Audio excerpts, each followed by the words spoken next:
Existing ডেটার উপর ভিত্তি করে আমাদের ফিউচারটা কি হইতে পারে। তো এই যে আমরা ফিউচারটা বোঝার চেষ্টা করি আমাদের এক্সিস্টিং ডেটা দিয়ে, এটাই হচ্ছে আমরা বলি ফোরকাস্টিং অথবা টাইম সিরিজ অ্যানালাইসিস। তাহলে আমরা একটু চ্যাপ্টারের মধ্যে যাই, এখানে দেখেন তাহলে চ্যাপ্টার আমরা কি কি শিখবো।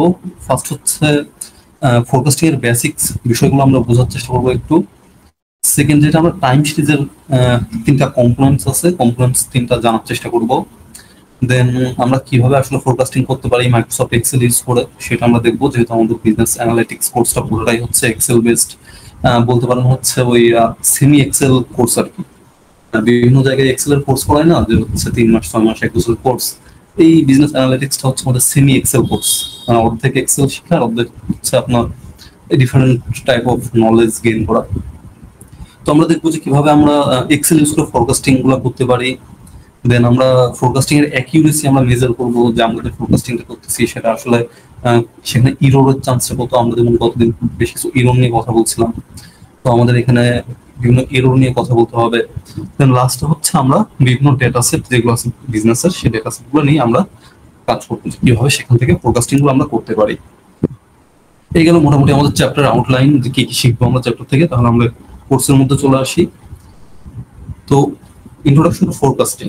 ফোরকাস্টিং জিনিসটা কি দেখেন, আমরা অনেক সময় একটা কথা শুনছি ওয়েদার ফোরকাস্ট।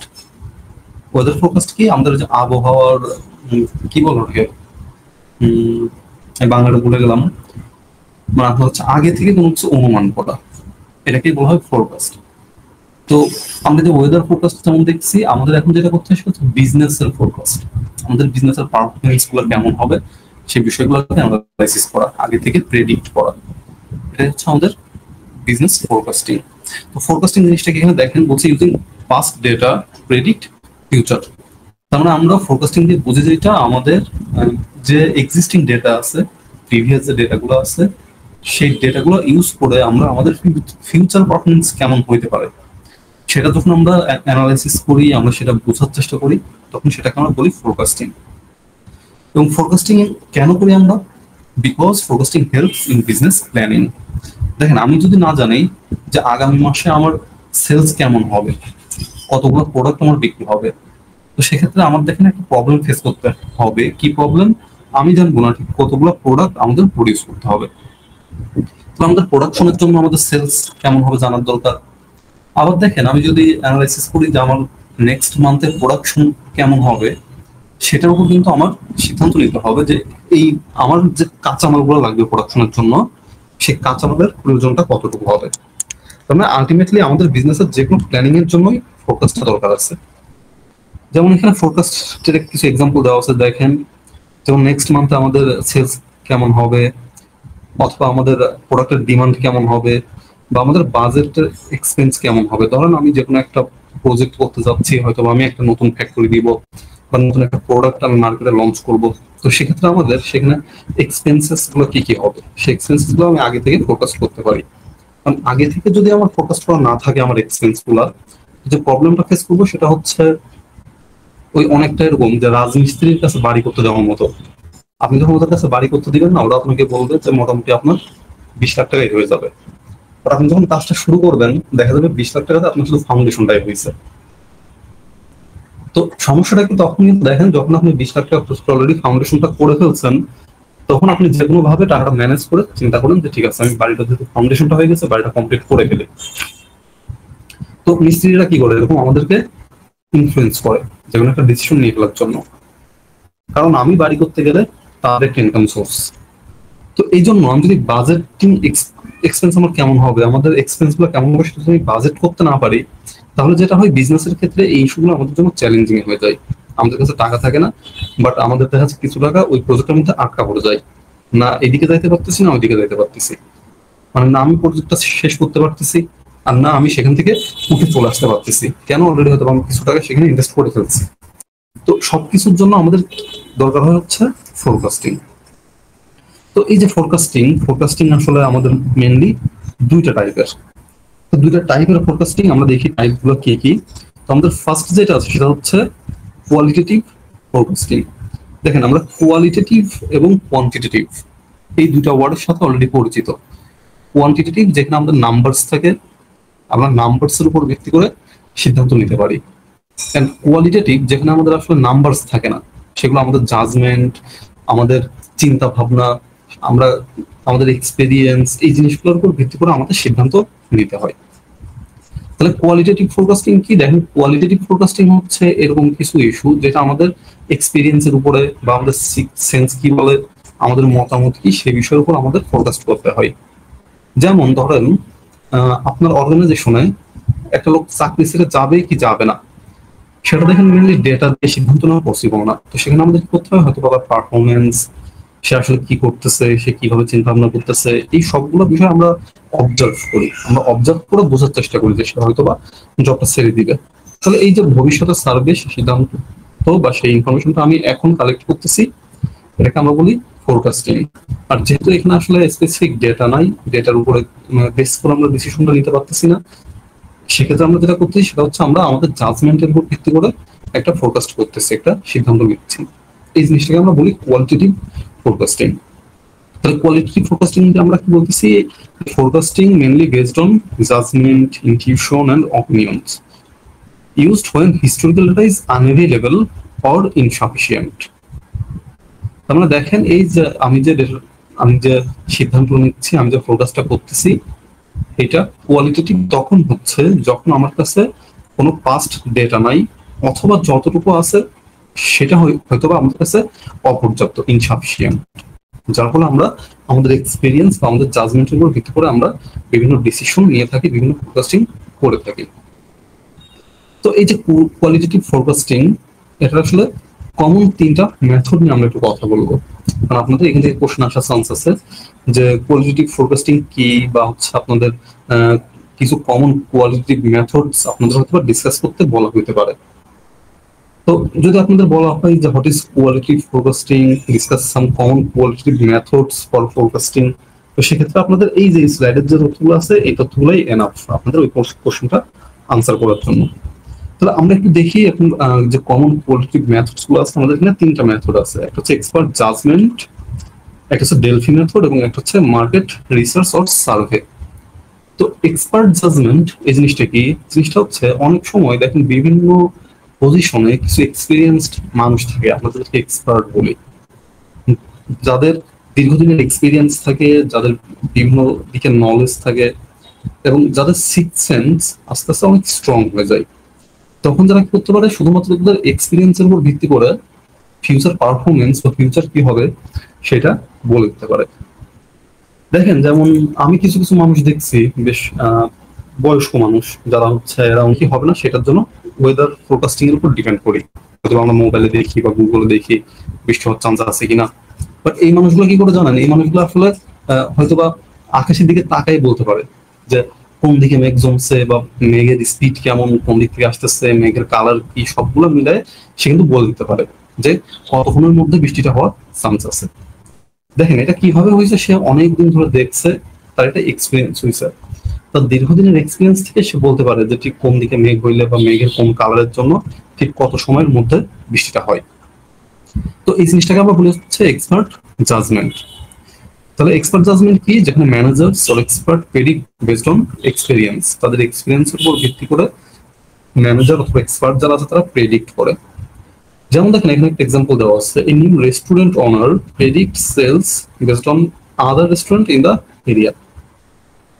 এখন মনে করেন আপনি একটা রেস্টুরেন্ট দিবেন, তো সেক্ষেত্রে আপনি কিন্তু আগে থেকে ফোরকাস্ট করতে পারবেন যে আপনার রেস্টুরেন্টের সেলস কেমন হবে। এখন আপনি দেখেন যে এই এরিয়াতে যে রেস্টুরেন্ট গুলো আছে, সবারই অ্যাভারেজ মান্থলি 50,000 প্লাস প্রফিট থাকে, বা আপনার হয়তো বা 3 লাখ প্লাস সেল থাকে। তখন যখন দেখলেন এই এরিয়াতে মেজরিটি রেস্টুরেন্টের যখন 3 লাখ প্লাস সেলস থাকে, তার মানে আপনি বুঝতে পারবেন যে আপনি যদি এখানে একটা রেস্টুরেন্ট দেন, তো আপনার সেলসও আশা করা যাচ্ছে এই 3 লাখের আশেপাশে থাকবে। তাহলে এগুলো হচ্ছে আপনার এক্সপিরিয়েন্সের উপর ভিত্তি করে। তাহলে আপনি যেটা করছেন সেটা হচ্ছে আপনি প্রেডিক্ট করতেছেন। সেকেন্ড যেটা আছে সেটা হচ্ছে আমাদের ডেলফি মেথড। দেখেন, অনেক সময় কি হয়, একজন এক্সপার্টের চিন্তা ভাবনা বা একজন এক্সপার্টের এক্সপিরিয়েন্স দিয়ে আমরা সবসময় অ্যাকুরেট সিদ্ধান্ত নিতে পারি না, বা সেখানে মিসলিডিং হওয়ার চান্স অনেক বেশি থাকে। কেমন দেখা যাচ্ছে, একজন আসলে বিভিন্ন ইস্যুতে বিভিন্ন সার্কামস্টেন্সেসে সিদ্ধান্তে ভুল করতে পারে, এবং এই প্রবলেমটা আমরা সলভ করার জন্য যেটা করি সেটা হচ্ছে আমরা একটা স্ট্রাকচার প্রসেসের মাধ্যমে যাই। স্ট্রাকচার প্রসেসটা কি? প্রসেসটা হচ্ছে আমরা ধরেন কি করব, আমরা হচ্ছে 15 জনের একটা টিম করলাম বা 10 জনের একটা টিম করলাম। তারা কি করবে? তারা সবাই এই একটা সিচুয়েশনে তাদের আউটকাম কি কি আসতে পারে সেটা নিয়ে তারা মতামত দিবে। এখন একজন মতামত দিবে, অন্যজন হয়তো বা তাকে অপোজ করবে যে তার মতামত এই জন্য পছন্দ হয় না আমার। বিশেষ করে আমরা যখন মিটিং করি তখন যেটা করি, হয়তো একজন একটা কথা বলে বাকিরা আমরা বলি কেন সেটা করা পসিবল না বা কেন সেটা ফিজিবল না। আবার আমরা যখন একটা বলি তখন হয়তো বা আরেকজন আমাদেরকে ভুলটা ধরার ট্রাই করে যে কোথায় আমরা কোনো ইনফরমেশন মিস করতেছি বা আমরা কেন মিসলিডিং ইনফরমেশন দিচ্ছি কোন জায়গাটাতে। তাহলে যখন আপনি এরকম গ্রুপ অফ এক্সপার্টস বসাবেন তখন তারা কি হবে, বার্গেনিং এর মাধ্যমে তখন তারা কিন্তু একটা সিদ্ধান্তে পৌঁছাবে যে আলটিমেটলি হ্যাঁ এইটা সবার জন্য ফিজিবল মনে হচ্ছে বা সবাই মনে করতেছে this was the right decision. তো এই মেথডটাকে আমরা বলি হচ্ছে ডেলফি মেথড। ডেলফি মেথড তাহলে কি, যখন গ্রুপ অফ এক্সপার্ট তারা কি করে, তারা বিভিন্ন প্রশ্নের মাধ্যমে, বিভিন্ন প্রশ্ন উত্তরের মাধ্যমে তারা আলটিমেটলি একটা নির্দিষ্ট সিদ্ধান্তে পৌঁছাবে, সেটা হচ্ছে ডেলফি মেথড। যেমন আপনি কি করতে পারেন, যেমন এখানে একটা এক্সাম্পল দেওয়া আছে যে আমাদের ইলেকট্রিক কারের ডিমান্ড সেটা 2030 সালে কত হবে। এখন আপনি যদি বুঝতে চান যে ইলেকট্রিক কারের ডিমান্ড 2030 সালে কত হবে, সেটার জন্য হয়তো আপনার লাগবে কি, ইলেকট্রিক কার যে সকল কোম্পানি সেল করে, হয়তো বা টেসলা আছে, বিওয়াইডি আছে, বড় বড় কোম্পানি, তাদের থেকে দুজন এক্সপার্ট নেন। ইভেন এদের যে আপনার ক্লোজ কম্পিটিটর আছে, মানে হচ্ছে ডিজেল চালিত বা অকটেন চালিত গাড়ি যেগুলো আছে, তাদের থেকে 3-4 জন এক্সপার্ট নেন, তারা সবাই মিলে কথা বললে তখন আপনি একটা সিদ্ধান্তে পৌঁছাতে পারবেন যে হ্যাঁ এটা আসলে বাড়বে নাকি কমবে, বা বাড়লেও ঠিক কতটুকু বাড়তে পারে। তাহলে এটা হচ্ছে আমাদের ডেলফি মেথড। তাহলে এক্সপার্ট জাজমেন্টের সাথে ডেলফি মেথডের পার্থক্যটা হচ্ছে এক্সপার্ট জাজমেন্ট মূলত একজনের থেকে হয়, আর ডেলফি মেথডটা কি হয়, সবাই মিলে একটা সিদ্ধান্তে পৌঁছানোর ট্রাই করে। এটা হচ্ছে ডেলফি মেথড। এবং আমাদের 3 নম্বর যে মেথডটা আছে কোয়ালিটেটিভ মেথডের মধ্যে, সেটা হচ্ছে মার্কেট রিসার্চ আর মার্কেট সার্ভিস। এখান থেকে দেখেন আপনি হয়তো একটা প্রোডাক্ট লঞ্চ করবেন, সেটা কাস্টমারের পছন্দ হবে কি হবে না সেটা আপনি এজ এ এক্সপার্ট হয়তো অনেক সময় বুঝতে পারবেন না। দেখেন কেন, এই যে মোবাইল কোম্পানিগুলোর কথা চিন্তা করেন, একটা এত মডেলের মোবাইল বানাচ্ছে, বাট সবগুলো কিন্তু কাস্টমার পছন্দ হচ্ছে না। কিছু কিছু স্পেসিফিক মডেল আছে যেগুলো টোটালি ফ্লপ করছে। তাহলে তাদের ডিসিশনের উপরে ভিত্তি করেই বা তাদের এক্সপিরিয়েন্সের উপর ভিত্তি করে তারা প্রোডাক্টগুলো তৈরি করছিল বা প্রোডাক্টগুলো মার্কেটে লঞ্চ করছিল। বাট সমস্যা হচ্ছে কি, প্রোডাক্টগুলো চলতেছে না। কেন? কারণ অলওয়েজ দেখেন এক্সপার্ট জাজমেন্ট বা ডেলফি মেথড অলওয়েজ কিন্তু সিমিলার ওয়েতে কাজ করে না। অনেক সময় আপনার অ্যাকুরেট ইনফরমেশনের জন্য আপনার মার্কেটটাকে সার্ভে করতে হয় অথবা মার্কেটের ডেটা আপনার ইউজ করতে হয়। তো তাহলে আপনি যেটা করতে পারেন সেটা হচ্ছে আপনি আপনাদের পটেনশিয়াল কাস্টমার আছে তারা কি চাই সেই জিনিসটাকে আপনি হয়তো বা চিন্তা ভাবনা করতে পারবেন। দেখেন আমি একটা বিষয় খুব ফিল করি, সেটা হচ্ছে যখন আমি শুরুর দিকে মোবাইল ইউজ করতাম, স্মার্টফোন, তখন যেটা ছিল টাচ, যেটা মানে ফিঙ্গারপ্রিন্টটা ছিল হচ্ছে ব্যাক সাইডে মোবাইলের। তো আমার অনেক সময় মনে হইতো যেটা যদি ব্যাক সাইডে না হইতো ফ্রন্ট সাইডে হইতো উইদিন ডিসপ্লে, তাহলে কিন্তু কিছুটা সুবিধার হইতো, আমার বারবার আঙুলটাকে মোবাইলের পিছে নেওয়া লাগতো না। তো দেখেন এইভাবে আমি যখন চিন্তা ভাবনা করছি, আদার্স কাস্টমাররা ওইভাবে চিন্তা ভাবনা করছে, কোম্পানিগুলোও কি করছে, এই কাস্টমারের প্রেফারেন্সটাকে জানার চেষ্টা করছে। হোয়াট দ্য কাস্টমার্স ওয়ান্ট, আপনার প্রোডাক্টে আপনার কাস্টমার কি চাই, এবং সেই অনুযায়ী আপনি হয়তো কি করছেন, প্রোডাক্ট ডেভেলপ করার চেষ্টা করছেন। তাহলে অনেক সময় দেখেন আপনার হচ্ছে এক্সপার্ট জাজমেন্ট বা ডেলফি মেথড কাজ করে না, তখন দেখা হয় তখন হচ্ছে মার্কেট রিসার্চ অথবা মার্কেট সার্ভে করতে হয়, যেখানে আপনি আপনার কাস্টমারের, আপনার পটেনশিয়াল কাস্টমার মানে যারা আপনার প্রোডাক্টটা কিনতে পারে তাদের প্রেফারেন্স কি সেটা আপনি জানার চেষ্টা করেন। যেমন এখানে একটা এক্সাম্পল আছে, স্মার্টফোন কোম্পানি সার্ভিস স্টুডেন্ট সিস্টেমের demand for a new budget model. ধরেন একটা নিউ বাজেট মডেল মানে একটু লো প্রাইসে আপনি একটা মডেল আপনি হচ্ছে সে লঞ্চ করবেন। তো সেক্ষেত্রে আপনি হয়তো বা স্টুডেন্টদের থেকে সার্ভে করতে পারেন যে এই বাজেটের মধ্যে যদি একটা স্মার্টফোন দেওয়া হয় তো সেক্ষেত্রে স্টুডেন্টরা এটা এফোর্ড করতে পারবে কিনা। এবং স্টুডেন্টরা এটা এফোর্ড করতে পারবে কিনা জানার জন্য দেখেন আপনি কি করলেন, মার্কেট রিসার্চ অথবা মার্কেট সার্ভে করলেন। তাহলে এই 3টা আমাদের কোয়ালিটিভ মেথড আছে যেটার মাধ্যমে আমি ফোরকাস্টিং করতে পারি। যেমন আপনি যদি আপনি স্মার্টফোনের কথা চিন্তা করেন তাহলে আপনার হয়তো মনে হবে যে এই যে ডিসপ্লের মাঝখানে ছোট্ট একটা গোল করে ক্যামেরা দেওয়া ফ্রন্ট ক্যামেরাটা, এটা যদি না থাকতো তাহলে কি হইতো, আরো সুন্দর লাগতো দেখতে। দেখেন আগে মোবাইলের দুই সাইডে কি অনেক বেশি করে আপনার হচ্ছে নজ রাখা থাকতো, মোবাইলের দুই সাইডে অনেক বেজেল থাকতো। কাস্টমার মনে হয়েছে যে বেজেল এবং নজ গুলো আসলে মোবাইলের সৌন্দর্য নষ্ট করতে। তো মোবাইল কোম্পানি গুলো কি করলো, দেখেন হচ্ছে আপনার বেজেলস গুলো বাদ দিয়ে কার্ভ ডিসপ্লে করে ফেললো, ডিসপ্লে একদম পুরো সাইড পর্যন্ত করে দিল।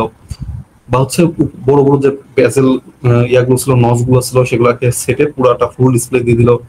কম্পিটিশন করতেছে কে কার থেকে নজ বেজেল কমে ফুল ডিসপ্লে দিতে পারে। আপনি স্মার্ট যে মোবাইলগুলো, অ্যাডভান্স যে মোবাইলগুলো দেখছেন সেগুলো।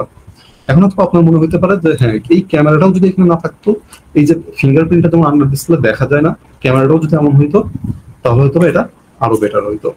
তাহলে এই জিনিসগুলো পাওয়া যায় হচ্ছে মার্কেট সার্ভে করে অথবা মার্কেট রিসার্চ করে। তাহলে এই তিনটা গেল আমাদের টোটাল যে কমন কোয়ালিটেটিভ মেথডস যেগুলো আছে। এর বাইরে অনেক কোয়ালিটেটিভ মেথড থাকতে পারে, বাট আমরা বেসিক্যালি যে কমন তিনটা সব থেকে বেশি ইউজ হয় সেই তিনটা নিয়ে আমরা এখানে কথা বলতেছি। তাহলে এই স্লাইডটা গেল আমাদের হচ্ছে কোয়ালিটেটিভ যে ফোরকাস্টিং, কোয়ালিটেটিভ ফোরকাস্টিং এর উপরে। এখন তাহলে আমাদের ফোরকাস্টিং এর আরেকটা টাইপ থাকবে, যেহেতু আমরা বলছিলাম আমাদের ফোরকাস্টিং হচ্ছে দুইটা টাইপের, একটা হচ্ছে কোয়ালিটেটিভ এবং একটা হচ্ছে কোয়ান্টিটেটিভ। তাহলে আমরা একটু দেখি কোয়ান্টিটেটিভ ফোরকাস্টিং এ কি আছে। দেখেন কোয়ান্টিটেটিভ ফোরকাস্টিং বলতেছে based on mathematical models and historical data. তাহলে আমরা যে কোয়ান্টিটেটিভ ফোরকাস্টিংটা করি সেটা হবে অবশ্যই ম্যাথমেটিক্যাল মডেলস এর উপর ভিত্তি করে এবং আমাদের হিস্টোরিক্যাল ডেটার উপরে ভিত্তি করে। দেখেন যেমন আপনি দেখলেন যে জানুয়ারিতে সাপোজ আপনি একটা প্রোডাক্ট বিক্রি করছেন 10 পিস, ফেব্রুয়ারিতে 11 পিস, মার্চে 12 পিস, এপ্রিলে 13 পিস, মানে প্রত্যেক মাসে আপনার একটা করে প্রোডাক্ট বিক্রি বাড়তেছে। তো আপনি যখন মে থেকে জুনে যাবেন তখন দেখবেন হয়তো বা কি হবে, আপনার 14 থেকে 15টা হবে, আপনি সেটা আগে থেকে আইডেন্টিফাই করতে পারতেছেন। কেন? কারণ আপনি এখানে কিন্তু আপনার ব্রেনের মধ্যে একটা ম্যাথমেটিক্যাল মডেল ইউজ করছেন, আমরা যেটাকে বলি প্যাটার্ন। আপনি প্যাটার্নটা আইডেন্টিফাই করছেন যে প্রতি মাসে আপনার সেল একটা করে বাড়তেছে, তার মানে নেক্সট মান্থে আমরা বুঝতে পারবো যে আমাদের এই মাসে যা আছে আমাদের নেক্সট মান্থের সেলটা আমাদের একটা বেশি হবে এখনের থেকে। তাহলে এটাকে বলা হয় ম্যাথমেটিক্যাল মডেলস। তাহলে এই যে দেখেন আমরা ম্যাথমেটিক্যাল মডেলস, আমাদের হিস্টোরিক্যাল ডেটা, এই যেগুলো ইউজ করে আমরা যে ফোরকাস্টিংটা করি সেটাকে আমরা বলছি কোয়ান্টিটেটিভ ফোরকাস্টিং। এই যে কোয়ান্টিটেটিভ ফোরকাস্টিং আছে এটা এই জন্য আমরা বলি মোর অবজেক্টিভ এন্ড ডেটা ড্রিভেন, এবং আমাদের যে কোয়ালিটেটিভ যে ফোরকাস্টিংটা ছিল সেটা ছিল মোর সাবজেক্টিভ। আমরা সাবজেক্টিভ এবং অবজেক্টিভ এই দুটো ওয়ার্ডের কথাও বলছিলাম। একটা হচ্ছে সাবজেক্টিভ, সাবজেক্টিভ হচ্ছে এটা হিউম্যান বেসড, হিউম্যান বেসড বলতে আপনার থিঙ্কিং, এক্সপিরিয়েন্স এগুলোর উপর ডিপেন্ড করে। এবং আমাদের যে কোয়ান্টিটেটিভ ফোরকাস্টিং সেটা হচ্ছে আমাদের অবজেক্টিভ, যেটা মূলত ডেটা বেসড বা সাইন্টিফিক্যালি বেসড। তো এটা হচ্ছে আমাদের কোয়ান্টিটেটিভ ফোরকাস্টিং। তাহলে আমরা যেটা করি কোয়ান্টিটেটিভ ফোরকাস্টিং, সেটা করি আমাদের যে পাস্ট প্যাটার্ন গুলো আছে আমরা ধরে নিই যে আমাদের যে পাস্ট প্যাটার্ন সেই অনুযায়ী আমাদের ফিউচারে প্যাটার্নটা চলতে থাকবে।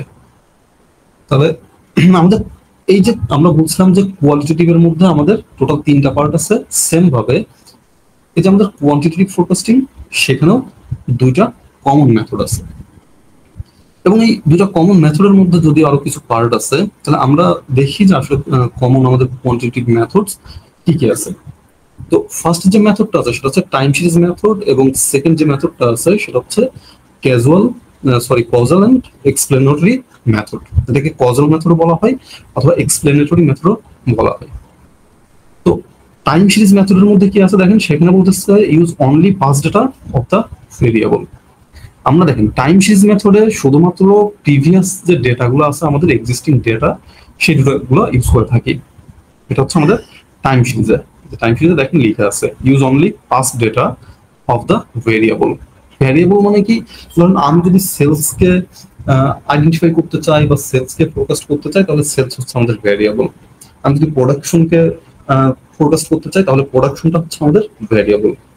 এই জন্য আমরা কি করি, টাইম সিরিজ মেথডে ওই যে ভেরিয়েবলটা নিয়ে আমরা কাজ করতে চাই, সেটা সেলস হইতে পারে, সেটা প্রোডাকশন হইতে পারে, সেটা যে কোনো কিছু হইতে পারে, ওইটার পাস্ট যে ডেটাগুলো আছে, পাস্ট যে ইনসিডেন্টস গুলো আছে সেগুলোর ডেটা আমরা ইউজ করে থাকি কোথায়, টাইম সিরিজ মেথডে। এবং এরপর আমাদের কজাল অথবা এক্সপ্লেনেটরি মেথড যেটা আছে সেখানে আমরা কি করি, আমরা অন্যান্য ভ্যারিয়েবলের সাথে রিলেশনশিপটাকেও বোঝার চেষ্টা করি। যেমন প্রথম আপনি যদি টাইম সিরিজ মেথডের কথা চিন্তা করেন, তাহলে হয়তো আমি এরকম বললাম যে জানুয়ারিতে আপনার হচ্ছে 10টা বিক্রি করছি, ফেব্রুয়ারিতে 9টা, মার্চে 8টা, এপ্রিলে 7টা। আস্তে আস্তে সেলস কমতেছে। শুধুমাত্র এই ডেটাগুলো দিয়ে যদি আমি ফোরকাস্ট করি যে সামনের মাসেও কমবে, সেটা হচ্ছে টাইম সিরিজ মেথড। এখন দেখেন আমি হয়তো বা তখন ওই প্রোডাক্টটা কি ধরনের প্রোডাক্ট, সেই প্রোডাক্টটাও কিন্তু অনেক সময় আমি আইডেন্টিফাই করতে পারি। ধরেন এটা হচ্ছে পেট্রোলিয়াম জেলি, মানে আমরা যে ভ্যাজলিন বা মেরিল যে প্রোডাক্টগুলো আছে এগুলা। তো এইগুলো থেকে আমরা দেখতেছি যে জানুয়ারিতে 10টা, ফেব্রুয়ারিতে 9টা, মার্চে 8টা কমতেছে। এপ্রিলে যায় কিন্তু 7টা নাও হইতে পারে, এপ্রিলে যায় একদম টোটাল জিরোতেও চলে আসতে পারে। কেন? কারণ এখানে আদার ভেরিয়েবলস আছে, লাইক টেম্পারেচার। এখানে এখন গরম পড়তেছে নাকি শীত পড়তেছে, তাহলে আমাদের প্রোডাক্ট কিন্তু দেখেন সবসময় যে আমাদের ম্যাথমেটিক্যাল প্যাটার্নটা মেনে চলবে এইটা না, আমাদের সেখানে আদার কিছু ভেরিয়েবলস থাকে। যেমন আপনার হচ্ছে পেট্রোলিয়াম জেলি সেলসের সাথে ওয়েদারটা একটা আদার ভেরিয়েবলস। ওয়েদারের টেম্পারেচারটা কত, ঠিক টেম্পারেচারটা বাড়তেছে নাকি কমতেছে। তাহলে যখন আমরা আদার ফ্যাক্টরস বা আদার ভেরিয়েবলস বাদে আমরা ফোকাস করবো, সেটাকে বলছি টাইম সিরিজ মেথড। এবং আমরা যদি সকল ফ্যাক্টর সহ সকল ফ্যাক্টর ধরে আমরা অ্যানালাইসিস করি, ফোকাস করি, সেটাকে আমরা বলতেছি কজাল অথবা এক্সপ্লেনেটরি মেথড। তাহলে আমরা এই যে টাইম সিরিজ মেথড, যেখানে আমরা কি করি, শুধুমাত্র যেই ভেরিয়েবলটা আমাদের ইন্টারেস্টের সেই ভেরিয়েবলটা নিয়েই কাজ করি। যদি সেলস এর কথা হয় তাহলে শুধু সেলস, সেখানে আদার কোনো ভেরিয়েবল আমরা আনতেছি না টাইম সিরিজে। তো টাইম সিরিজের মধ্যে আমাদের দেখেন 3টা মেথড আছে আবার। একটা হচ্ছে নেভ মেথড, একটা হচ্ছে মুভিং অ্যাভারেজ, এবং একটা হচ্ছে এক্সপোনেনশিয়াল স্মুথিং। তো নেভ মেথডটা কি? নেভ মেথডে বলে আমাদের বর্তমান মাসে যা হয়েছে পরের মাসেও তাই হবে, এখন যা আছে পরেও তাই হবে। তার মানে দেখেন এখানে আমরা পাস্ট ডেটাকে খুব বেশি আনতেছি না, আমরা হয়তো কি করতেছি, একদম রিসেন্ট যে পাস্ট ডেটাটা সেটাকে আনতেছি। যে আমাদের এই মাসের সেলস কত হবে সেটা আমি হয়তো কি করতেছি, আমাদের আগের মাসের সেলসের সাথে কম্পেয়ার করতেছি। এর আগে কি হয়েছে বা তার আগে কি হয়েছে সেই জিনিসগুলো কিন্তু আমি আনতেছি না। তাহলে যখন আমি শুধু একদম রিসেন্ট ডেটাটাকে ইউজ করব আমাদের ফিউচার প্রেডিকশনের জন্য বা আমরা ফোরকাস্টিং এর জন্য, যখন শুধু প্রিভিয়াস একদম রিসেন্ট যে ডেটাটা আছে সেটা ইউজ করবো, সেটাকে আমরা বলতেছি নাইভ মেথড। যেমন এখানে বলা আছে, দেখেন একটা এক্সাম্পল দেওয়া আছে যে জুলাইতে সেলস 500 ইউনিট হয়েছে, তো আমরা অগস্টেও ফোরকাস্ট করলাম যে অগস্টে আমাদের 500 ইউনিট সেল হবে। তার মানে আমাদের ফোরকাস্টিংটা ডিপেন্ড করতেছে শুধুমাত্র আমাদের রিসেন্ট ডেটার উপরে। এটা হচ্ছে নেভ মেথড। এরপর যেটা সেটা হচ্ছে আমাদের মুভিং অ্যাভারেজ। মুভিং অ্যাভারেজ কিরকম? আমি দেখেন শুধুমাত্র রিসেন্ট ডেটাটা ইউজ না করে আমি কি করলাম, আমি করলাম হচ্ছে আমাদের লাস্ট 3 মাসের অ্যাভারেজ কত বা আমাদের লাস্ট 4 মাসের অ্যাভারেজ কত, সেটার সাথে হয়তো আমি কম্পেয়ার করলাম। দেখেন অনেক সময় বিভিন্ন ব্যাংক বা বিভিন্ন বড় বড় প্রতিষ্ঠান যারা হচ্ছে আপনার ফাইন্যান্সিয়াল স্টেটমেন্ট দেয়, তারা দেখবেন প্রত্যেকটা ফিসকাল ইয়ারকে 4টা ভাগে ভাগ করে, F1, F2, F3, F4। অনেকে 2টা ভাগে ভাগ করে, F1, F2। তার মানে তারা অ্যাভারেজ করে হচ্ছে 3 মাস করে, টোটাল 12 মাসের একটা ফিসকাল ইয়ার তারা F1, F2, F3, F4 4টা পার্টে ভাগ করছে, একটার মধ্যে হচ্ছে 3 মাস করে। তারা অ্যাভারেজটা বের করে এবং পরের ফিসকাল ইয়ারের সাথে কম্পেয়ার করে যে আগে আমার F1 এ কত ছিল, F2 তে কত হয়েছে, বা 2024-এর F1 এ কত ছিল, 2025-এর F1 এ কত হয়েছে। তো এগুলোকে আমরা বলি মুভিং অ্যাভারেজ, যেখানে আপনি শুধুমাত্র রিসেন্ট ডেটাটা ইউজ না করে আপনি রিসেন্ট কয়েকটা ডেটার অ্যাভারেজটা ইউজ করতেছেন ফোরকাস্টিং এর জন্য, সেটা হচ্ছে আমাদের মুভিং অ্যাভারেজ। এবং এরপর আমাদের যেটা আছে সেটা হচ্ছে এক্সপোনেনশিয়াল স্মুথিং। এটা আমরা কি করি, এটাকে আমরা বলি ওয়েটেড অ্যাভারেজ। ওয়েটেড অ্যাভারেজটা কি? দেখেন আমরা বিভিন্ন সময় ওয়েটেড অ্যাভারেজটা ক্যালকুলেশন করি। কেমন? ধরেন আমার হচ্ছে লাস্ট মাসে হয়েছে 10 ইউনিট, এর আগের মাসে হয়েছে আপনার 8 ইউনিট, তার আগের মাসে হয়েছে 6 ইউনিট। তার মানে আমি যদি লাস্ট 3 মাসের কথা চিন্তা করি, ধরেন আমাদের 6, 8, 10। তো আমি নেক্সট মান্থে কত হবে সেটা বোঝার জন্য আমি যেটা করলাম সেটা হচ্ছে আমি ওয়েটেড অ্যাভারেজটা ইউজ করতে পারি। কিরকম ওয়েটেড অ্যাভারেজ? আমি সব থেকে রিসেন্ট যেটা সেটাকে দিব সব থেকে বেশি ওয়েট। তার মানে সব থেকে রিসেন্ট হচ্ছে আমার 10, সেটাকে আমি দিলাম 3। এবং এর আগেরটা যেটা সেটা 8, সেটাকে দিলাম 2, এর আগেরটাকে দিলাম 1। তার মানে দেখেন আমি হচ্ছে ওয়েট গুলোকে কম বেশি করে দিচ্ছি। তাহলে আমি একটু দাঁড়ান এখানে লিখি, আপনাদের হয়তো শুধু বললে বুঝতে অসুবিধা হচ্ছে।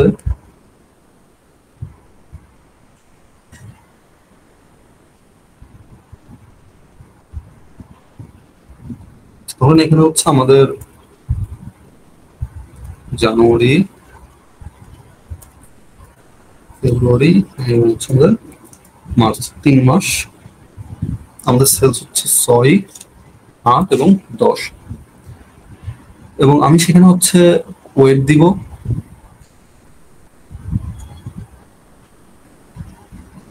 এখানে কারণ আমার আরেকটা লাগবে,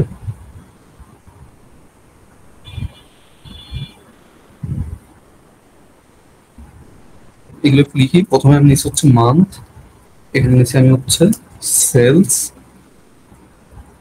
এখানে ওয়েট ইউজ করছি। তো ওয়েট ইউজ করে যেটা করতে হবে সেটা হচ্ছে আমাদের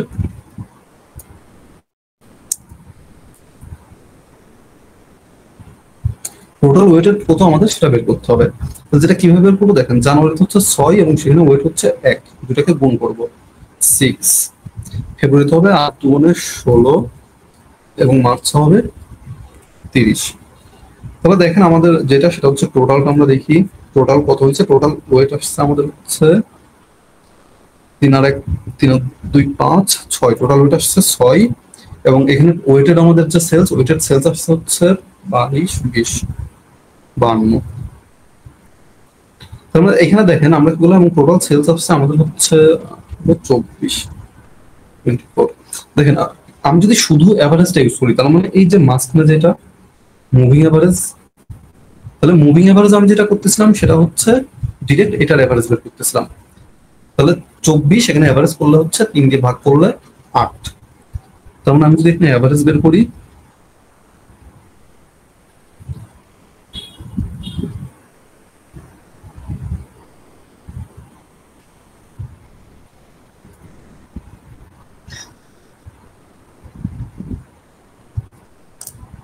মুভিং এভারেজ যেটা সেটা তাহলে আমরা বের করবো হচ্ছে আমাদের টোটাল আসছে 24 এবং আমাদের টোটাল মাস হচ্ছে 3টা। তাহলে এখানে আমাদের আনসার আসতে হচ্ছে 8। তার মানে আমরা বুঝতে পারলাম যে আমাদের ধরেন এপ্রিলে আমাদের সেলটা হবে হচ্ছে 8, যেটা আমরা করলাম শুধু এভারেজ, যেটাকে আমরা বলতেছি এই যে আমাদের এখানে যেটা আছে এটা হচ্ছে মুভিং এভারেজ। তো আমরা মুভিং এভারেজের মাধ্যমে যদি চিন্তা করি তাহলে আমাদের এপ্রিলে সেল হওয়া উচিত হচ্ছে 8। কিভাবে? কারণ আমাদের লাস্ট 3 মাসের এভারেজ হচ্ছে 8। এখন দেখেন, এখন আপনাদের কাছে হয়তো মনে হচ্ছে যে এটা তো ঠিকঠাক মনে হচ্ছে না। কেন? জানুয়ারিতে 6, ফেব্রুয়ারিতে 8, মার্চে 10, তার মানে সেলস তো বাড়তেছে আস্তে আস্তে। তো এপ্রিলে তো 8 হওয়ার চান্সই নাই, একটু বেশি হওয়ার কথা। এবং এই যে আমাদের মুভিং এভারেজ, যেটার যে প্রবলেমটা সলভ করার জন্য আমরা যেটা ইউজ করি সেটা হচ্ছে এক্সপোনেনশিয়াল স্মুদিং।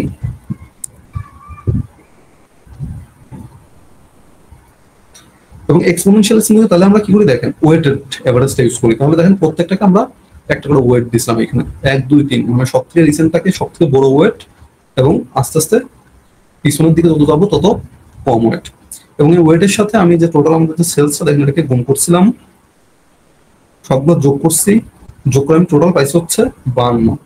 এবং এক্সপোনেনশিয়াল স্মুদিং যেটা করা হয় সেটা হচ্ছে তাহলে আমরা পাইছি হচ্ছে টোটাল 52। এবং আমাদের টোটাল যে ওয়েট, এই যে দেখেন এখানে টোটাল ওয়েট ছিল হচ্ছে 6। তাহলে 52কে 6 দিয়ে ভাগ দিলে আমাদের যেটা থাকে সেটা হচ্ছে 48, 8 পয়েন্ট সামথিং। হ্যাঁ, এটা তো আপনার হতে পারে 8.5। তাহলে এক্সপোনেনশিয়াল স্মুদিং যেটা, সেটা করে আমি বুঝতে পারলাম যে তাহলে আমাদের এপ্রিলে হয়তো বা সেল হইতে পারে আপনার 8.5। তাহলে এটা হচ্ছে আমাদের দুইটা মেথড, একটা হচ্ছে এভারেজ মেথড এবং একটাকে এক্সপোনেনশিয়াল স্মুদিং বলা হয়, বা যেটাকে ওয়েটেড এভারেজ মেথডও বলতে পারেন আপনারা। তাহলে ডিরেক্ট এভারেজ মেথডে আমরা যেটা করি, আমাদের টোটাল সেলস কত হয়েছে লাস্ট 3 মাসের সেটার যে এভারেজ, সেটাই হবে আমাদের নেক্সট সেলস, অথবা নেক্সট 3 মাসের এভারেজ হইতে পারে সেটা। এবং আমরা ওয়েটেড এভারেজ অথবা যদি আপনি এক্সপোনেনশিয়াল স্মুদিং বলেন, সেক্ষেত্রে যেটা করি সেটা হচ্ছে আমরা ওয়েটেড এভারেজটা ইউজ করি। আমরা তিনটাকে বা আমাদের যে ডেটাগুলো থাকে সেগুলোকে ওয়েট দিই, সব থেকে রিসেন্টটাকে সব থেকে বেশি এবং আস্তে আস্তে কম, এবং সেগুলোকে আমরা গুণ করি ওয়েট গুলোর সাথে, আমাদের ভেরিয়েবল গুলোকে গুণ করি। যেমন এখানে ভেরিয়েবল সেলস, এবং সেলসের সাথে ওয়েটটাকে আমরা গুণ করলাম, সেক্ষেত্রে আমরা পাইছি হচ্ছে টোটাল ওয়েটেড সেলস। এবং টোটাল যেটা পাইছি সেটাকে আমরা টোটাল ওয়েট দিয়ে ভাগ করছি, তাহলে পাওয়া যাবে হচ্ছে আমাদের এক্সপোনেনশিয়াল স্মুদিং অনুযায়ী আমাদের টোটাল রেজাল্টটা। তাহলে এটাকে আমরা বলছি হচ্ছে এক্সপোনেনশিয়াল স্মুদিং, যেখানে আমরা করি ওয়েটেড এভারেজ এবং রিসেন্ট ভ্যালুটাকে মোর ওয়েট আমরা দিয়ে থাকি জেনারেলি। এটা গেল আমাদের টাইম সিরিজ যে মেথডটা আছে, মেথডের মধ্যে আমাদের তিনটা type, naive method, moving average এবং এক্সপোনেনশিয়াল স্মুথিং।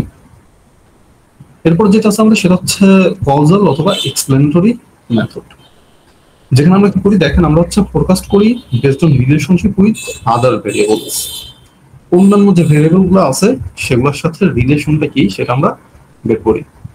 যেমন দেখেন এখানে একটা দেওয়া আছে, যেমন রিগ্রেশন অ্যানালাইসিস আপনি বলতে পারেন যে রিলেটস ডিপেন্ডেন্ট ভেরিয়েবলস, যেমন আমাদের এখানে সেলস উইথ ইন্ডিপেন্ডেন্ট ভেরিয়েবলস, আমাদের অ্যাডভার্টাইজিং স্পেন্ড। যেমন আমরা ক্যালকুলেট করে ট্রাই করতে পারি যে আপনি যদি অ্যাডভার্টাইজিং এ টাকা বাড়ান তো সেক্ষেত্রে আপনার সেলস বাড়ছে কিনা। তো এই যে রিলেশনশিপটা আমরা বের করি সেটাই হচ্ছে কজাল অথবা এক্সপ্লেনেটরি মেথড, যেটা কজ এন্ড ইফেক্ট মেথড বলা হয়। কজ মানে হচ্ছে রিজন এবং ইফেক্ট মানে হচ্ছে রেজাল্ট, আপনি কি করছেন আপনার কি রেজাল্ট আসছে। যেমন আপনি এখানে অ্যাডভার্টাইজিং এ স্পেন্ড করছেন, আপনার রেজাল্ট কি, সেলস কি বাড়ছে নাকি কমছে।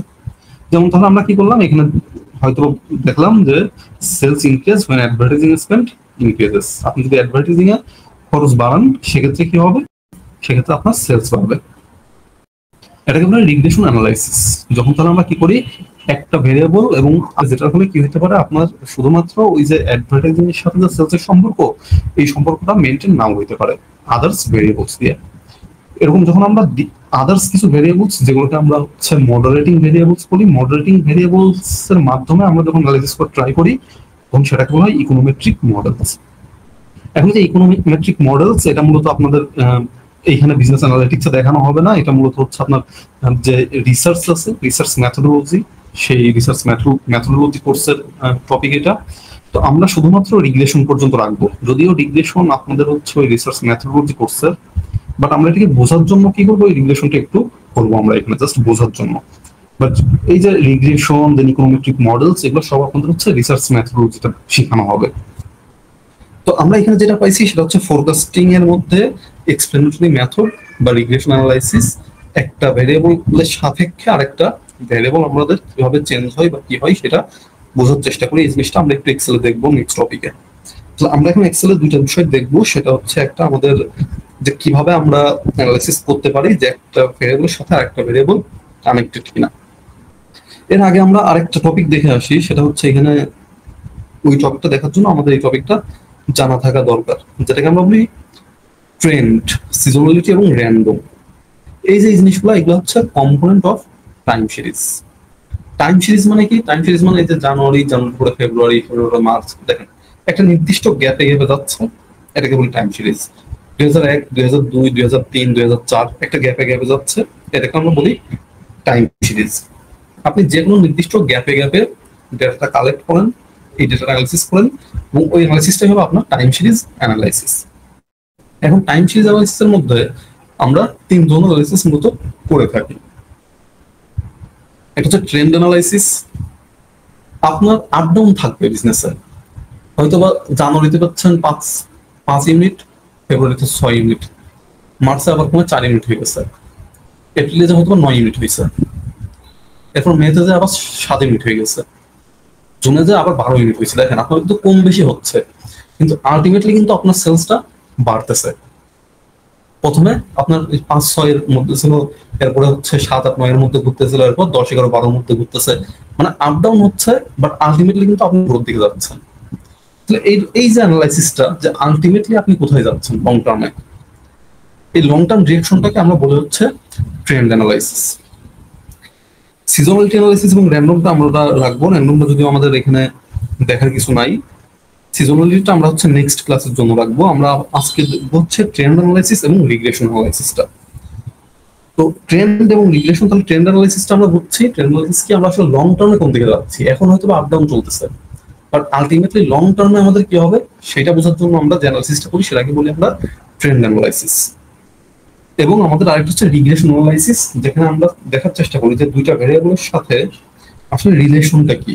ধরেন আমার সেলস এর সাথে আমার হয়তো বা অ্যাডভার্টাইজিং এক্সপেন্স, সেটার কোনো রিলেশন আছে কিনা, এই যে বোঝার চেষ্টা করি, এটা হচ্ছে আমাদের রিগ্রেশন অ্যানালাইসিস, যেটা আমরা হচ্ছে ওই যে কজাল মেথড বা এক্সপ্লেনেটরি মেথড ওটার মধ্যে দেখছিলাম সেটা। তাহলে আমরা দুইটা জিনিস দেখবো, এখান থেকে হচ্ছে আমাদের ট্রেন্ড অ্যানালাইসিস কিভাবে করা হয়, এবং আমরা এখান থেকে দেখবো আমাদের হচ্ছে এই যে রিগ্রেশন অ্যানালাইসিস দেখেন আমরা দুইটা ভেরিয়েবলের মধ্যে রিলেশনশিপটা আমরা কিভাবে অ্যানালাইসিস করি। তাহলে এই দুটো একটু দেখে আসি। আমাদের এখানে কোনো সমস্যা আছে যতটুকু আলোচনা করা হয়েছে? জি না স্যার। আচ্ছা আচ্ছা, তাহলে আমরা একটু এক্সেলে দেখি।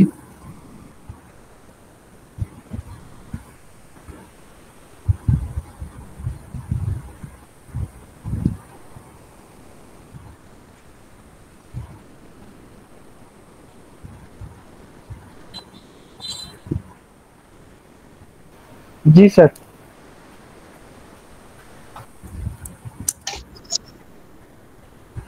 আচ্ছা দেখেন আমরা এখানে দুটো জিনিসই আনছি। তো আমরা একটা দেখবো হচ্ছে ট্রেন্ড অ্যানালাইসিস, যে আমাদের ফিউচারে আমাদের রেজাল্টটা কি আসবে সেটা, এবং একটা হচ্ছে রিগ্রেশন, আসলে দুইটা বিষয়ের মধ্যে সম্পর্ক আছে কিনা দুইটা ভেরিয়েবলস এর মধ্যে। তাহলে প্রথম যেটা দেখবো সেটা হচ্ছে আমাদের ট্রেন্ড অ্যানালাইসিস। দেখেন এই জায়গাটা আপনি একটু খেয়াল করেন, আমি যে জায়গাটা সিলেক্ট করছি এখানে দেখেন আমাদের প্রিভিয়াস ধরেন এক বছরের ডেটা দেওয়া আছে, সেলস ডেটা জানুয়ারি থেকে ডিসেম্বর। এখন আমি হয়তো বা জানার চেষ্টা করতেছি যে আমাদের এই জানুয়ারিতে বা এই ফেব্রুয়ারিতে আমাদের সেলস কত হবে, যেটা দেওয়া নাই।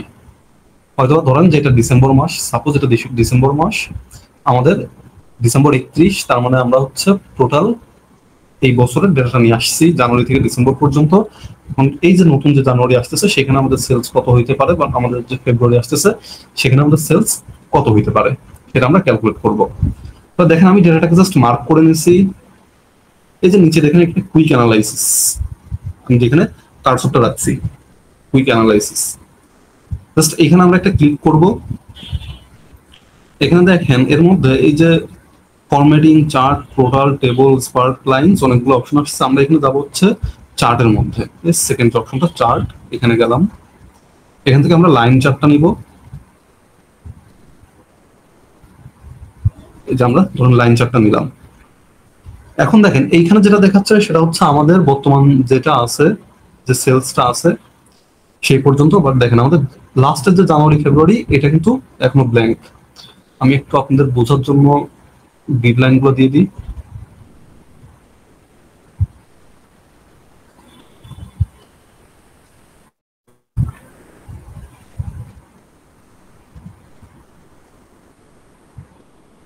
আচ্ছা দেখেন, এখন দেখেন তাহলে আমাদের আছে হচ্ছে এই যে ডিসেম্বর পর্যন্ত এই ডেটাটা। তাহলে আমাদের জানুয়ারি থেকে ডিসেম্বর। এখন ওই যে লাস্ট যে 2 মাস, দেখেন ওই 2 মাসের ডেটা কিন্তু আমাদের কাছে নাই, ফাঁকা। এখন এই 2 মাসের সেলস কত হইতে পারে সেটা যদি আমরা বোঝার চেষ্টা করি, তো সেটা আমরা কিভাবে বুঝবো? তাহলে এটার জন্য যা করতে হবে, দেখেন এই যে একদম বামে টপ লেফটে দেখেন অ্যাড চার্ট এলিমেন্ট, আমি কার্সরটা যেখানে রাখছি অ্যাড চার্ট এলিমেন্ট, এখানে আসেন। ক্লিক করার পর দেখেন নিচে এখানে ট্রেন্ড লাইন নামে একটা অপশন আছে। আমি যখন ট্রেন্ড লাইনে আসছি এখানে দেখেন কি কি আছে, লিনিয়ার আছে, এক্সপোনেনশিয়াল আছে। এক্সপোনেনশিয়াল মানে ওই যে আমরা একটু আগে যেটা করলাম ম্যাথমেটিক্যালি, আপনি গ্রাফে দেখতে পারেন এক্সপোনেনশিয়াল, অথবা আপনি লিনিয়ার ফোরকাস্টও করতে পারেন, এবং মুভিং অ্যাভারেজ, যেটার কথা আমরা বলছিলাম। দেখেন আমরা কিন্তু এখানে স্লাইডে এই রিগ্রেশনের আগে বা ট্রেন্ডের আগে আমরা দুইটা কথা বলছিলাম। একটা হচ্ছে আমাদের একটা ছিল হচ্ছে মুভিং অ্যাভারেজ, এবং একটা ছিল এক্সপোনেনশিয়াল, যেটার মধ্যে একটা ছিল হচ্ছে আমাদের যেখানে হচ্ছে আমরা জাস্ট রিসেন্ট ডেটাটা ইউজ করি, যেটাকে আমরা বলছিলাম হচ্ছে সম্ভবত নাইভ মেথড। তো নাইভ মেথডে আমরা কি করতেছিলাম, যে শুধুমাত্র পাস্ট ডেটাটাকে আমরা ইউজ করতেছিলাম। এরপর ছিল মুভিং অ্যাভারেজ, মানে যে কি লাস্ট কয়েকটা এভারেজ নিয়ে নিয়ে আমরা হিসাব করি, এবং একটা হচ্ছে এক্সপোনেনশিয়াল ছিল, এক্সপোনেনশিয়াল স্মুথিং, তিনটা ছিল। এবং এর পরে যে আমাদের রিগ্রেশন বা এটা ওটা ছিল। তো আমরা এইখান থেকে দেখেন সবগুলোই করতে পারবো। তাহলে আপনি আসেন চার্ট এলিমেন্ট, এই যে ট্রেন্ড লাইন দেখেন এখানে সবগুলো আছে, যে আপনি কোনটা দিবেন। আপনি চাইলে মুভিং অ্যাভারেজ দিতে পারেন। মুভিং অ্যাভারেজে কি করবে, যে লাস্ট কয়েকটা ডেটার অ্যাভারেজ নিয়ে নিয়ে হিসাব করবে। তাহলে আপনি বুঝতে পারবেন যে আপনার আলটিমেট সেলটা কেমন হচ্ছে। আপনি চাইলে লিনিয়ার দিতে পারেন, লিনিয়ার ফোরকাস্টিং। লিনিয়ার ফোরকাস্টিংটা আমরা বলি হচ্ছে ডিরেক্ট ট্রেন্ড লাইন দিয়ে আমরা যেটা বুঝি সেটা হচ্ছে লিনিয়ার ফোরকাস্টিং। বা আপনি চাইলে এক্সপোনেনশিয়াল দিতে পারেন। এক্সপোনেনশিয়াল কি করে, ওই যে লাস্টের গুলোকে বেশি প্রায়োরিটি দেয় এবং প্রথম গুলোকে একটু কম প্রায়োরিটি দেয়। মুভিং অ্যাভারেজ কি করে, গড় নিয়ে নিয়ে করে, অথবা লাস্ট 3-4টা ডেটা নিয়ে একসাথে একসাথে অ্যাভারেজ করে করে আমাদের ট্রেন্ডটা করবে। এবং লিনিয়ার ফোরকাস্টিং সবগুলোর একসাথে অ্যাভারেজ করে আপনার হচ্ছে ফোরকাস্টিংটা করবে, যেটাকে আমরা ট্রেন্ড লাইন বলি। তো ধরুন আমরা লিনিয়ারটাই দিলাম এখানে। দেখেন তাহলে আমাদের যে ডট ডট দিয়ে একটা দাগ চলে আসছে, তাহলে এই দাগের মাধ্যমে কিন্তু আমরা বুঝতে পারি যে আমাদের নেক্সট জানুয়ারিতে বা ফেব্রুয়ারিতে আমাদের কত হবে। তাহলে দেখেন এই যে জানুয়ারিতে এখানে আসেন, এই যে জানুয়ারিতে এইখানে কত আসবে, হয়তো বা 210 215 মতো আসবে। কিভাবে বুঝছি দেখেন, এই যে আমাদের এই দাগটা হচ্ছে 200 আর এখানে 250, এর মাঝে 5টা ঘর আছে, তার মানে প্রত্যেক ঘরের জন্য হচ্ছে 10 করে। এখন তাহলে আমরা এখানে দেখি জানুয়ারিতে কত আসছে। জানুয়ারিতে আসছে দেখেন এখানে হচ্ছে 200 ছিল, এখানে 200 থেকে আমরা একটু উপরে গেলাম 210, এরপরে একটু উপরে আসছে হয়তো 213 বা 214, তো আমরা ধরে নিলাম 215। তার মানে জানুয়ারিতে কিন্তু দেখেন আমরা ফোরকাস্ট করে ফেলতেছি। তার মানে যদি বিজনেসটা এইভাবে চলতে থাকে, যদি আদার্স কোনো কিছু না হয়, সেক্ষেত্রে আমাদের কত আসবে, 214 বা 15 আসবে। ফেব্রুয়ারিতে কত আসবে সেটা হয়তো আমরা সিদ্ধান্ত নিতে পারতেছি। তাহলে দেখেন এই যে ফেব্রুয়ারির দাগটা আপনি খেয়াল করেন, ফেব্রুয়ারিতে হচ্ছে এইখানে, তার মানে এটা হচ্ছে হয়তো বা 220, মানে 200 করে 2টা ঘর গেছে, 2টা ঘরে 10 10 করে 20। আমরা দেখেন জানুয়ারিতে আমরা চিন্তা করতেছি জানুয়ারিতে হয়তো বা 200 হবে এবং ফেব্রুয়ারিতে আমাদের হয়তো বা 220 হয়ে যাবে। তাহলে এই যে অ্যানালাইসিসটা করলাম এটাকে বলা হয় ট্রেন্ড লাইন অ্যানালাইসিস বা লিনিয়ার ট্রেন্ড অ্যানালাইসিস। এখন আপনি চাইলে লিনিয়ার ট্রেন্ড না করে আপনি চাইলে এক্সপোনেনশিয়াল অথবা আপনি চাইলে মুভিং এভারেজও করতে পারেন। দেখেন আপনি চাইলে মুভিং এভারেজটাও করতে পারেন। আমি আগে সব ওটা কেটে দিই, কেটে ট্রেন্ড লাইন থেকে মুভিং এভারেজ নিয়ে আসলাম। দেখেন মুভিং এভারেজ অনুযায়ী আপনাকে শুধুমাত্র জানুয়ারিটা পর্যন্ত দেখাইছে, তার মানে এরা হয়তো রিসেন্ট 3 মান্থসের পর আপনার এভারেজ করছে। তো মুভিং এভারেজ অনুযায়ী আপনার জানুয়ারিতে সেলস হবে 210, এই জায়গাটাতে রাখছে। এখন আমি এক্সপোনেনশিয়ালটাও করতে পারি, একটু দেখি এক্সপোনেনশিয়াল করলে কত হয়। দেখেন এক্সপোনেনশিয়াল অনুযায়ী আমাদের জানুয়ারিতেই হয়ে যাচ্ছে 220 এবং ফেব্রুয়ারিতে সেটা হয়ে যাচ্ছে প্রায় 260। তুমি দেখেন আমাদের যেহেতু আমাদের হচ্ছে এক্সপোনেনশিয়াল কি করে রিসেন্টটাকে বেশি প্রায়োরিটি দেয়, তোমরা দেখেন আমাদের রিসেন্টলি কিন্তু সেলস একদম টোটাল আপওয়ার্ড, কোনো ডাউনওয়ার্ড হয় নাই। দেখেন আপনি এখান থেকে খেয়াল করেন, অগাস্ট থেকে August, September, October, November, December, দেখেন রিসেন্ট লাস্ট 4-5 মাসে কিন্তু আপনার সেলস কমেই নাই, টোটালি বেড়েই যাচ্ছে বেড়েই যাচ্ছে বেড়েই যাচ্ছে। তো এক্সপোনেনশিয়ালটাকে এই জন্য সব থেকে আপনার গ্রহণযোগ্য বলা হয়। কারণ কি, সব থেকে লাস্টের দিকগুলো বা সব থেকে রিসেন্ট গুলোকে আপনার কি করা হয়, সব থেকে বেশি প্রায়োরিটি দেওয়া হয় এবং আগের গুলোকে কম প্রায়োরিটি দেওয়া হয়। এই জন্য দেখেন এক্সপোনেনশিয়াল কি করছে, আপনার আগের দিকে যাই থাকুক, প্রথম দিকে যাই থাকুক, দেখেন লাস্টের দিকে কিন্তু আপনার একটা লিনিয়ার ট্রেন্ড চলে গেছে। সেপ্টেম্বর থেকে আপনার অগাস্ট থেকে টোটাল বাড়ছে, যেহেতু অগাস্ট থেকে টোটাল শুধু বাড়তেছে বাড়তেছে বাড়তেছে, তার মানে এক্সপোনেনশিয়াল দেখলো কি আপনার রিসেন্ট পারফরমেন্স খুবই ভালো। এই জন্য এক্সপোনেনশিয়াল অনুযায়ী আপনার রিসেন্টটাকে বেশি প্রায়োরিটি দেওয়ার ফলে জানুয়ারিতে পাওয়া গেছে 220 এবং ফেব্রুয়ারিতে পাওয়া গেছে 260, যেটা আমরা ট্রেন্ড লাইনে পাইছিলাম জানুয়ারিতে 215, ফেব্রুয়ারিতে 220, এবং আমাদের এক্সপোনেনশিয়াল বলতেছে জানুয়ারিতে 220 এবং ফেব্রুয়ারিতে 260। তাহলে এটাকে আমরা বলছি হচ্ছে ট্রেন্ড লাইন অ্যানালাইসিস। তাহলে আমরা যেটা দেখলাম সেটা হচ্ছে এক্সপোনেনশিয়াল, লিনিয়ার ট্রেন্ড এবং আমরা মুভিং অ্যাভারেজটা দেখলাম। বোঝা গেছে এখানে ট্রেন্ডটা বুঝতে পারছেন, ট্রেন্ড লাইনটা করতে পারবেন।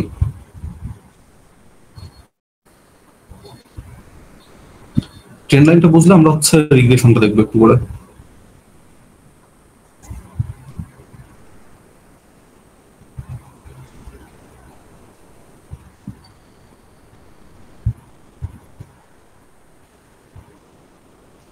আপনারা কি শুনতেছেন, আমার কথাটা শোনা যাচ্ছে? আচ্ছা, আপনাদের প্রবলেম আছে, ট্রেন্ডটা পারবেন? ইনশাল্লাহ স্যার পারবো।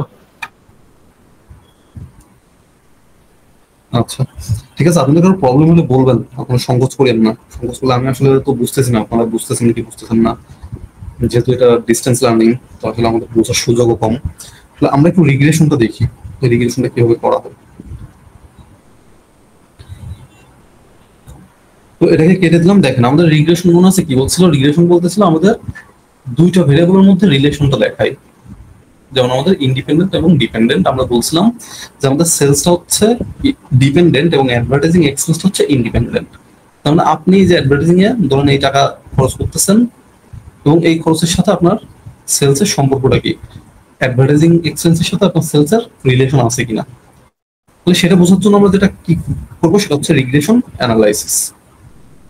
এবং রিগ্রেশন অ্যানালাইসিসের জন্য আমরা যেটা করতে হবে সেটা হচ্ছে এই যে উপরে আপনি লেআউটটা খেয়াল করেন, এখানে হোম, ইনসার্ট, পেজ লেআউট, এখানে দেখেন এই যে ডেটা, কার্সরটা খেয়াল করেন যেখানে ডেটাতে আমরা ক্লিক করলাম, একদম ডান সাইডে চলে যাই, এই দেখেন ডেটা অ্যানালাইসিস, একদম ডান সাইডে উপরে ডেটা অ্যানালাইসিস, আমি যেখানে মাউসটা রাখছি যে ডেটা অ্যানালাইসিস, এখানে আমরা ডেটা অ্যানালাইসিসে ক্লিক করব। এখানে সার্চ করলে চলে আসবে রিগ্রেশন। দেখেন আমি শুধু আর ই লিখছি, এই যে রিগ্রেশন চলে আসছে আমার এখানে রিগ্রেশন। আমরা রিগ্রেশনে ক্লিক করলাম, ক্লিক করার পরে দেখেন আমাদের ডেটা চলে আসছে এখানে, বা যদি না আসে সেক্ষেত্রে আপনারা ডেটা উল্লেখ করে দিবেন। এখানে এক্স এবং ওয়াই যেটা আছে আপনারা জাস্ট দিবেন হচ্ছে ইন্ডিপেন্ডেন্ট, যেটা ইন্ডিপেন্ডেন্টটাকে সবসময় এক্স এ দেওয়ার চেষ্টা করবেন। তো আমরা বলছিলাম ইন্ডিপেন্ডেন্ট আমাদের কোনটা, অ্যাডভার্টাইজিং এক্সপেন্স। এখন এখানে আপনাদের আসলে ইন্ডিপেন্ডেন্ট ডিপেন্ডেন্ট আসলে এক্স ওয়াই নিয়ে এটা কোনো সমস্যা নাই, আপনারা যে কোনোটা যে কোনো জায়গায় দিলেই পারেন। তারপর বেটার হয় যদি আপনি ইন্ডিপেন্ডেন্টটাকে এক্স অক্ষলেন। তাহলে দেখেন আমাদের এক্স অ্যাক্সিস এখানে যেই ঘরটা আছে, আমার কার্সরটা যেখানে, এখানে আমি দিলাম হচ্ছে এই জায়গাকে সিলেক্ট করলাম। দেখেন অ্যাডভার্টাইজিং এক্সপেন্সের যে ডেটাগুলো ছিল সেই ডেটাগুলোকে আমি সিলেক্ট করলাম হচ্ছে এক্স অ্যাক্সিসে, ইনপুট এক্স রেঞ্জ। আচ্ছা আবার দেখেন ইনপুট ওয়াই রেঞ্জ, ওয়াই রেঞ্জে তাহলে দিব আমি হচ্ছে আমার এই ডেটাগুলোকে, এটা হচ্ছে ওয়াই ওয়াই রেঞ্জ। তাহলে দেখেন আমি এক্স এ দিলাম হচ্ছে অ্যাডভার্টাইজিং এক্সপেন্সের ডেটাগুলো, এবং ওয়াইতে দিলাম আমি হচ্ছে সেলস ইউনিট যেটা সেই ডেটাগুলো।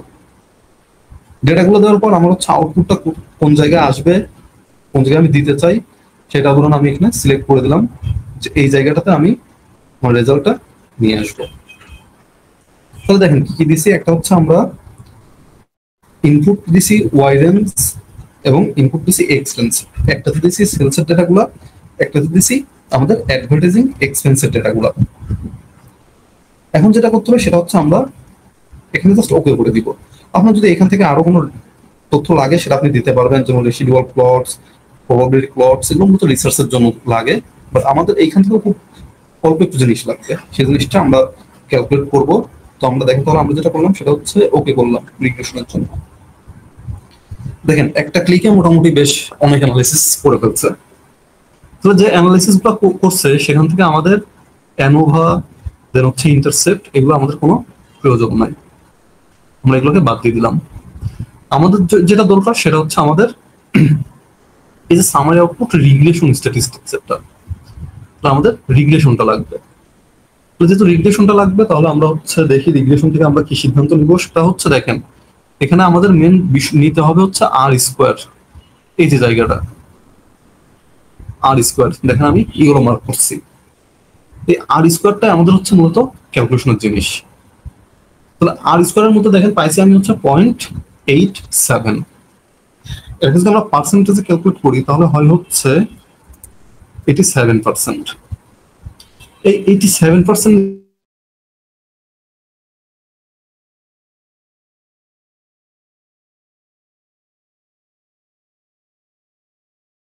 দিয়ে কি বোঝাই সেটা হচ্ছে এখানে আমাদের কত 87%। এই যে আর স্কোয়ার এটাকে আমরা হচ্ছে পয়েন্টটাকে উঠাই দিলে আমাদের 87% আসে পার্সেন্টেজে কনভার্ট করলে।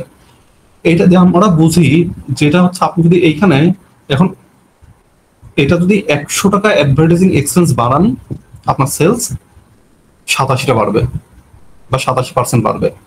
তার মানে দেখেন আপনি যদি এখানে 10% বাড়ান এখানে আপনার 8.7% সেলস বাড়বে। তার মানে আপনি যদি দেখেন এখানে 37 আসে, তো 37-এর উপর আপনি 10% বাড়ালেন হয়তো সেটা হইলো হচ্ছে 40.3। আপনি যদি অ্যাডভার্টাইজিং এক্সপেন্স 40.3 করেন সেক্ষেত্রে যেটা হবে আপনার সেলস বাড়বে কত পার্সেন্ট, 8.7%। কেন? কারণ যে আমরা বললাম যে আপনার টোটাল রিলেশন হচ্ছে 87% রিলেশন, 87% রিলেশন। তার মানে আপনি সেলস বাড়াইস, আপনার অ্যাডভার্টাইজিং বাড়াইছেন হচ্ছে 10%, 10% মানে হচ্ছে 3.7। তো আপনি 3.7 টাকা বাড়াইছেন, 10% বাড়াইছেন অ্যাডভার্টাইজিং এক্সপেন্স, কিন্তু আপনার সেলস 10% বাড়বে না, আপনার বাড়বে কত 8.7%।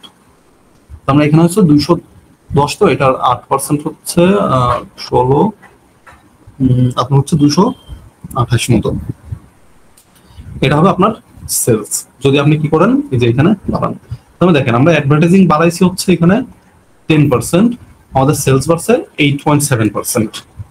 আমি যদি অ্যাডভার্টাইজিং বাড়াই হচ্ছে 100%, তার মানে অ্যাডভার্টাইজিং 100% বাড়ানো মানে টোটাল ডাবল করে দেওয়া।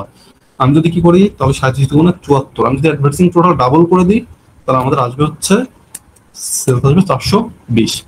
কোথা থেকে পাইছি এই জিনিসটা, কোথা থেকে পাইলাম এই জিনিসটা পাইলাম হচ্ছে আমাদের এই যে রিগ্রেশনাল রেজাল্ট থেকে, যে আমাদের সরি এটা 420 আসবে না, ডাবল আসবে না, 210-এর 87%। তো ধরেন আমরা ধরলাম হচ্ছে 390 সাপোজ। তাহলে এটা কিভাবে হচ্ছে দেখেন, আমি কি করছি সেলস অ্যাডভার্টাইজিংটাকে 100% বাড়াইছি, মানে ডাবল করে দিছি অ্যাডভার্টাইজিং এক্সপেন্সকে। যেহেতু ডাবল করে দিছি আমাদের এটা কতটুকু বাড়বে, এই যে আমরা এখানে যেটা পাইছি 87%, তার মানে আমাদের এটা 87% বেড়ে গেছে সেলস। এটা হচ্ছে রিগ্রেশন অ্যানালাইসিস। তাহলে রিগ্রেশন অ্যানালাইসিস থেকে বুঝি আমরা যে আমার ডিপেন্ডেন্ট ভেরিয়েবল চেঞ্জ করলে সেখানে আমার ইন্ডিপেন্ডেন্ট ভেরিয়েবল যেটা আছে, সরি ইন্ডিপেন্ডেন্ট ভেরিয়েবল চেঞ্জ করলে আমাদের ডিপেন্ডেন্ট ভেরিয়েবল যেটা আছে সেখানে কতটুকু চেঞ্জ হয়।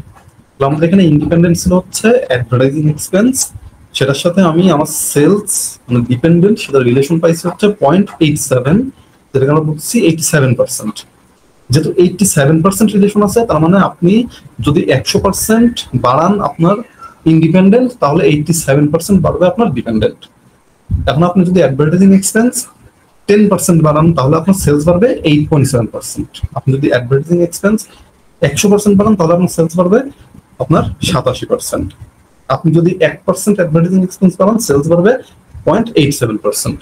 এটা হচ্ছে আমাদের রিগ্রেশন অ্যানালাইসিসের রেজাল্ট, যে আমরা রিগ্রেশন থেকে কিভাবে আইডেন্টিফাই করি যে আমাদের আউটকামটা কি আসতে পারে।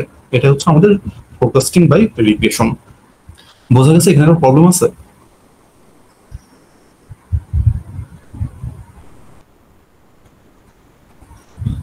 আচ্ছা ঠিক আছে, তাহলে প্রবলেম না থাকলে আমরা আজকে একটু পর্যন্ত রাখবো।